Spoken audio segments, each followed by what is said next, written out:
आपका सवाल ये हो सकता है कि हम लोग इससे बचें कैसे। तो अपने तरफ से तो प्रयास करके हम लोग बचने का प्रयास कर ही सकते हैं। और बचने के लिए सबसे जरूरी बात यह है कि जब आपको पता है कि आपको शुगर की बीमारी है तो शुगर अपना अभी कंट्रोल रखिए, पूरी तरह से कंट्रोल रखिए। डॉक्टर से सलाह लीजिए, दवा जैसे बताया गया है, मॉर्निंग वॉक बोला गया है, जो भी चीज है कंट्रोल रखना है, क्योंकि अनकंट्रोल्ड डायबिटीज में ब्लैक फंगस बहुत ज्यादा हो रहा है। दूसरा चीज, यदि कोरोना की बीमारी हुई है और आपको स्टेरॉइड वगैरह चल रहा है, आप ऑक्सीजन सपोर्ट पे हैं, तो ऑक्सीजन सपोर्ट पे अगर हैं तो जो आप मास्क लगा रहे हैं या जो पाइप है या नहीं तो वो जो ह्यूमिडिफायर रहता है जिसमें कि पानी भरा रहता है, ये सब चीज को रेगुलरली आपको चेंज कराते रहना है, सफाई रखनी है इसमें, क्योंकि ये सभी चीज फंगस के स्रोत हो सकते हैं। आप जैसे मास्क लगाते हैं तो मास्क अगर कपड़े का मास्क है तो उसको रेगुलरली धोइए, डिस्पोजेबल मास्क है तो उसको रोज डिस्पोज कर दीजिए।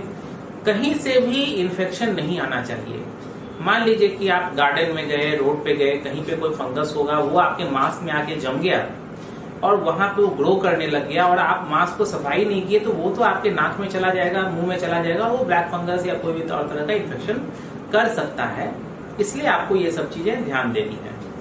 ऐसा भी रिपोर्ट आ रहा है कि बहुत से लोगों को कोरोना की बीमारी हुई, वो लोग घर पे ही थे और उन्हें ब्लैक फंगस का इन्फेक्शन हो गया, उन्हें ऑक्सीजन भी नहीं लगा। इसीलिए मैं ये बात आपको बताना चाह रहा हूँ कि जरूरी नहीं है कि ऑक्सीजन जिनको लगता है उन्हीं को ब्लैक फंगस होता है। ब्लैक फंगस एक नॉर्मल फंगस है जो कि आपके सराउंडिंग में अवेलेबल है, और इसीलिए इसके बचाव के लिए आपको अपना शुगर कंट्रोल रखना है, साफ सफाई ध्यान रखना है और बिल्कुल सतर्क रहना है कि अगर आपको थोड़ा भी लगता है कि आपके नाक में या मुंह में काले रंग का कोई धब्बा है, दाग है जो कि पहले नहीं था, तो वो फंगस हो सकता है, तुरंत डॉक्टर को दिखाना चाहिए। ऐसा करके आप इस फंगस के बढ़ने को रोक सकते हैं। अंत में मैं यही कहना चाहूंगा कि किसी भी तरह की बीमारी से घबराना नहीं है, चाहे वो ब्लैक फंगस हो, आपको समय रहते हुए उसको पता लगाना है कि आपको उसका कोई भी लक्षण है कि नहीं, और शीघ्र अतिशीघ्र आपको अपने डॉक्टर को दिखाना है।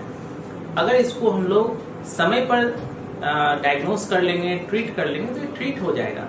इसलिए इससे पैनिक नहीं होना है, घबराना नहीं है। धन्यवाद।